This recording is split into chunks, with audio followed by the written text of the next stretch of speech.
Federico, we've seen a number of these van attacks across Europe. What kind of experience has Spain had with these so far, or is this fairly new in Spain? Yes and no. I would say that the timing of the attack in itself is not overly surprising. I think analysts have been expecting Islamic State, again, if the links were to be confirmed, to rely more on terrorist tactics as it comes, more and more under military pressure in its, let's say, territorial expression in Iraq and Syria. The location of the attack, however, is more surprising. And Spain does have a long history of political terrorism, including related to Islamic extremism. But this hadn't been the case in recent years. And this is the first instance of an attack of this type on Spanish soil, again, in recent times.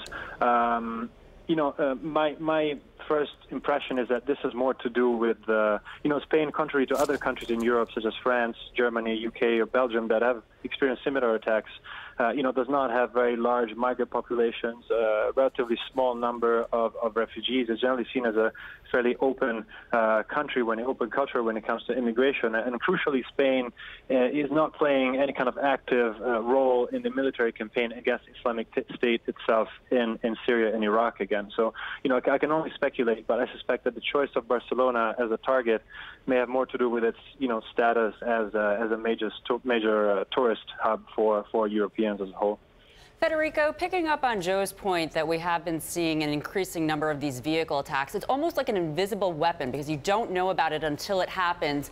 What can the authorities do about this, and to what extent is that going to be a fight against civil liberties? When will people start talking about that being necessary? Yeah, I know. Unfortunately, as we've seen before, there's not a lot that authorities can do to prevent this type of attack in particular, which are actually very, quite easy for someone to plan and to execute. I'm sure, there's to some extent, counterterrorism agencies can help prevent these if there's individuals that have been identified as being at risk, and this has been an ongoing conversation in other European countries, of course, but it's very hard. It requires a huge amount of resources to actually monitor the very large number of people that are actually at risk, which is actually bound to rise as, a lot of people, as you know, tend to return from the Middle East having been involved in fighting there. So, not that much that Western governments can do, unfortunately, I'm afraid.